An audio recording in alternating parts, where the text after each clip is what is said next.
जिज्ञासु दर्शकों बहुत बहुत अभिनंदन है, स्वागत है आप सभी का इस चैनल पर। प्रत्येक दिवस की भांति आज भी हम श्री रामचरितमानस पर ज्ञान चर्चा का कार्यक्रम लेकर उपस्थित हुए हैं। और आज जो हमारी चर्चा का विषय है वह है प्रभु श्री रामचंद्र का राज तिलक, राम राज्य का वर्णन और लव कुश का जन्म। तो अब हम आज से उत्तर कांड में प्रवेश कर रहे हैं। अयोध्या कांड हमारा पूर्ण हो गया और उत्तर कांड में हम प्रवेश कर रहे हैं।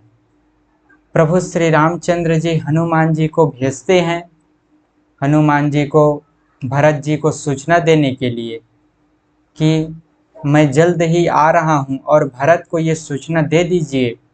ये जो खबर हनुमान जी के द्वारा भेजा जाता है भरत जी को, वो उत्तर कांड में ही आता है। हमने पिछले व्याख्यान में उसको अयोध्या कांड के अंतर्गत श्रवण कर लिया है, लेकिन वो उत्तर कांड में आता है। अयोध्या में जो दिवाली का उत्सव है वो भी उत्तर कांड में ही आता है। तो क्योंकि हमने पिछले व्याख्यान में श्रवण किया है कि प्रभु श्री रामचंद्र जी की अयोध्या वापसी होती है, तो अयोध्या कांड का विषय है, लेकिन साथ में हम जो प्रभु श्री रामचंद्र जी अयोध्या में आ जाते हैं उनका स्वागत होता है।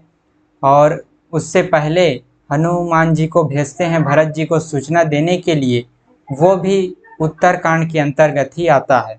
तो आज से हमारा उत्तर कांड प्रारंभ हो रहा है और फिर जो है प्रभु श्री रामचंद्र जी का स्वागत करके उनको अयोध्या में लाया जाता है, लक्ष्मण जी सहित, माता सीता के सहित। और अयोध्या में आनंद मनाया जाता है, उत्साह है। अयोध्या में दिवाली का त्यौहार मनाते हैं, दीपोत्सव का त्यौहार मनाते हैं प्रभु श्री रामचंद्र जी की आने की खुशी में, और संपूर्ण अयोध्यावासी खुशी हैं। तो और फिर जो है प्रभु श्री रामचंद्र जी का राज तिलक होता है धूमधाम से। प्रभु श्री रामचंद्र जी का राज तिलक किया जाता है। मुनि वशिष्ठ जो प्रभु श्री रामचंद्र जी के गुरु हैं, वो पहला तिलक करते हैं प्रभु श्री रामचंद्र जी को, और फिर जो है उसके बाद सभी ब्राह्मणों के द्वारा प्रभु का तिलक होता है और अयोध्या का राज्यभार, अयोध्या का कार्यभार प्रभु श्री रामचंद्र जी को सौंपा जाता है। सभी प्रभु श्री रामचंद्र जी के सभी भाई खुश हैं, भरत जी अत्यंत खुश हैं, लक्ष्मण जी खुश हैं, शत्रुघ्न जी खुश हैं, संपूर्ण अयोध्यावासी खुश हैं। प्रभु श्री राम की माताएं, सभी उनकी माताएं खुश हैं, कौशल्या जी, कैकेयी जी, सुमित्रा जी, सभी अयोध्यावासी प्रभु श्री रामचंद्र जी के राज तिलक से खुश हैं और सर्वसम्मति से प्रभु श्री रामचंद्र जी का राज तिलक होता है। और फिर जो है राम राज्य की स्थापना होती है। तो गोस्वामी तुलसीदास जी राम राज्य का भी वर्णन करते हैं कि राम राज्य में सब प्रकार से सुख है, दुख नाम की कोई बात नहीं है। राम राज्य में सभी ज्ञानी हैं, सभी जो है धर्म सम्मत चलने वाले, वेद शास्त्रों पर श्रद्धा रखने वाले, ज्ञान की बातों को धारण करने वाले, सत्संग करने वाले, सब जो है आपस में मिलजुल कर प्रेम भाव से रहने वाले लोग हैं। इस तरह से राम राज्य में सर्वत्र सब जगह खुशी ही है, सब जगह सदाचार ही है, किसी प्रकार का कोई दुख नहीं है।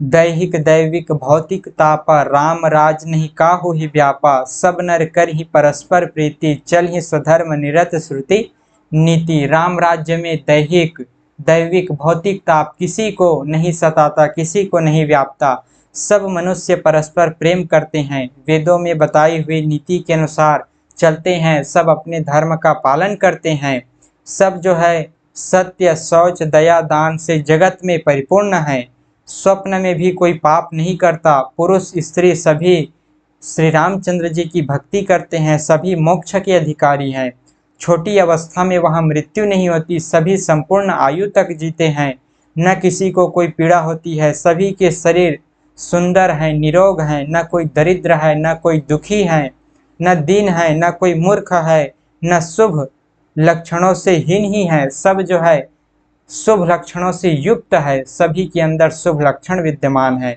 अहंकार से रहित है, किसी के अंदर अहंकार नहीं है, धर्मपरायण है, पुण्यात्मा है।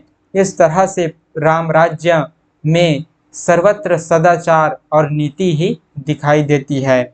सब जो है धर्म के रास्ते पर चलने वाले हैं, सब जो है अनेक प्रकार से दया धर्म दान करने वाले हैं, किसी प्रकार की किसी को पीड़ा नहीं है। इस तरह से राम राज्य में सर्वत्र आनंद ही है।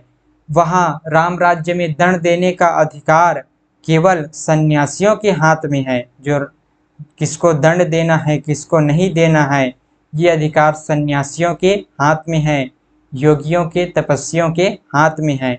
वनों में वृक्ष सदा फूलते हैं, फलते हैं। हाथी और सिंह एक साथ रहते हैं, शेर और हाथी एक साथ रहते हैं।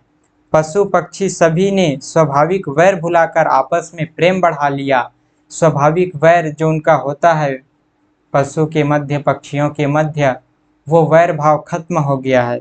पक्षी मीठी बोल बोलते हैं, भांति भांति के पशु चलते हैं, निर्भय विचरते हैं। शीतल मंद सुगंधित वायु बहती है। इस तरह से राम राज्य है।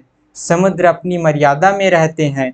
श्री रामचंद्र जी के राज्य में चंद्रमा अपनी किरणों से पृथ्वी को पूर्ण करते हैं। चंद्रमा अपनी शीतल छाया से पृथ्वी को शांत करते हैं। सूर्य उतना ही तपते हैं जितनी आवश्यकता होती है, जितने की आवश्यकता होती है। बादल उतना ही बरसते हैं जितने की आवश्यकता होती है। प्रभु श्री राम जी ने अनेकों अश्वमेध यज्ञ किए, ब्राह्मणों को अनेकों दान दिया। श्री रामचंद्र जी वेद मार्ग के पालने वाले, धर्म की धुरी को धारण करने वाले, जो है प्रकृति जन्य सत रज तम तीनों गुणों से अतीत, भोगों में इंद्र के समान है, शोभा की खान है। कृपा सागर श्री रामचंद्र जी जिस प्रकार से सुख मानते हैं, माता सीता वही करती है। प्रभु श्री रामचंद्र जी की आज्ञा का पालन करती है। घर में बहुत से दास दासियां हैं, फिर भी माता सीता अपने हाथों से स्वयं घर की सेवा करती है। इस तरह से राम राज्य में सर्वत्र आनंद है। राम राज्य में चहुं ओर, सभी ओर जो है सदाचार है, नीति की बातें हैं, धर्म की बातें हैं। सब जो है धर्म सम्मत चलने वाले हैं, वेद मार्ग पर चलने वाले हैं, ज्ञान मार्ग पर चलने वाले हैं। राम राज्य में सभी ज्ञानी हैं, पंडित हैं। दैहिक दैविक भौतिक ताप किसी को नहीं व्यापता, सब सुखी हैं। इस तरह से राम राज्य है। हर तरफ खुशहाली है, हर तरफ ज्ञान छाया हुआ है, कोई पाप नहीं करता, सब अपनी मर्यादा में रहते हैं। और इस तरह से समय बीतता है और प्रभु श्री रामचंद्र जी के दो पुत्र होते हैं, लव और कुश। माता सीता लव और कुश को जन्म देती है। ये उनके दो पुत्र उत्पन्न हुए, दोनों ही बड़े विजयी, नम्र और गुणों के धाम हैं, अत्यंत सुंदर हैं, मानो श्री हरि के प्रतिबिंब ही हों। दो दो पुत्र सभी भाइयों के हुए। लक्ष्मण जी के भी दो पुत्र, भरत जी के भी दो पुत्र और शत्रुघ्न जी के भी दो पुत्र होते हैं। इस तरह से जो है उनके पुत्र होते हैं। चारों भाइयों के दो दो पुत्र होते हैं। जो ज्ञानी, ज्ञान वाणी इंद्रियों से परे अजन्मा है, माया मन और गुणों के परे हैं, वही सच्चिदानंद घन भगवान श्रेष्ठ नरलीला करते हैं। प्रभु श्री रामचंद्र जिस प्रकार से नरलीला करते हैं, प्रातःकाल सरयू जी में स्नान करके ब्राह्मणों और सज्जनों के साथ सभा में बैठते हैं। प्रभु श्री रामचंद्र जी सभा में बैठते हैं, प्रातःकाल स्नान करके सज्जनों के साथ, संतों के साथ, ब्राह्मणों के साथ। वशिष्ठ जी वेद और पुराणों की कथाएं कहते हैं और श्री राम जी सुनते हैं। यद्यपि वे सब जानते हैं, फिर भी जो है प्रभु अपने गुरु के मुख से, अपने गुरु के मार्गदर्शन में ज्ञान प्राप्त कर रहे हैं। इस तरह से प्रभु श्री रामचंद्र जी अपने राज्य को भली भांति चला रहे हैं। उनके राज्य में सभी सुखी हैं, अयोध्या में सभी खुश हैं, खुशहाली छाई हुई है। तो इस तरह से जो है आज हमने उत्तरकांड का ये पहला व्याख्यान श्रवण किया।